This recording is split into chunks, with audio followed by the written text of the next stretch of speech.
Well, after President Trump reimposed economic sanctions on Iran last month, Iranian state-backed hackers tried to break into the emails of U.S. officials tasked with enforcing them. That's according to data given to the Associated Press by a London-based cybersecurity group. According to the data, a group nicknamed Charming Kitten attempted to hack the private emails of more than a dozen U.S. Treasury officials. The group also targeted high-profile figures related to the Iranian nuclear deal, as well as nuclear experts. Joining me now with more from Washington, CBS News Chief Justice and Homeland Security correspondent Jeff Pegues. So, Jeff, do we know if any of these phishing attempts were actually successful? Well, it looks like they were, according to this London-based cybersecurity group, CERTFA, which they looked into this and they found that about 77 Gmail and Yahoo addresses had been targeted by these hackers. And they're calling this hacking group Charming Kitten. You know, what these cybersecurity groups do is they find these interesting names for these hacking groups. And in this case, this is a group that they believe is backed by the Iranian government. Charming Kitten. I'd love to know the backstory on that one, Jeff.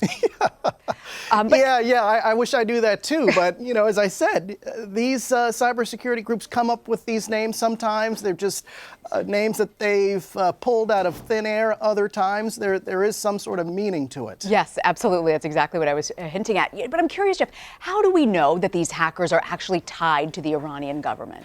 Well, it is difficult sometimes to figure these things out, to attribute these types of hacking attempts to a nation state. In fact, the FBI is, whenever they have a situation like this, they take their time in attributing these types of attacks. But in this case, this cybersecurity group in London seems to, in their view, have this nailed. And there are certain pieces of evidence that these hackers leave behind.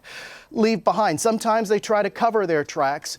But other times there is enough evidence there for these cybersecurity groups to figure out exactly who it is. There are certain distinctive fingerprints that the Russians use, that the Chinese use, and it's embedded in the code that these hackers use. And sometimes the investigators can get to it rather quickly. Other times they don't want to jump to any conclusions and take their time in putting all the pieces together and naming who is responsible for these hacking attempts. Jeff, do we know how sophisticated these hacking attempts were?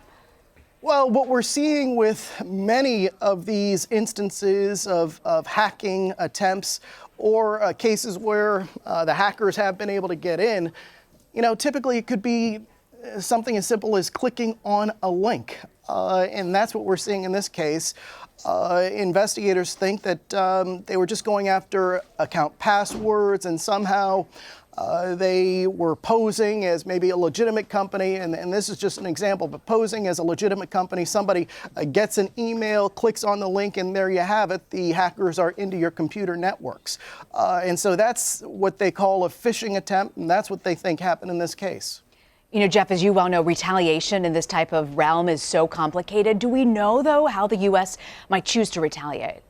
Well, that is one of those things that no matter how much we ask U.S. officials, they will not tell us these things. They do not like to telegraph how they respond to these types of hacking situations. You know, they're happening more and more. This is the 21st century form of warfare. We've talked about that a lot in terms of what the Russians are doing. We know that the Chinese are doing it. And the Iranians have been up to the same thing for quite some time now. Now, the difference is why they are doing it. And in this case, the thinking is that they're going after people connected to the nuclear deal that was worked out between Washington and Iran.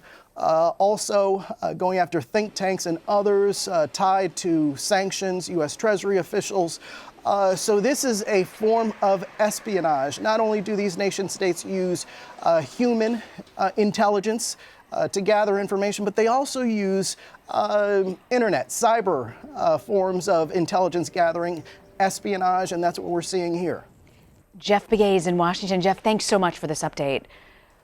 My pleasure.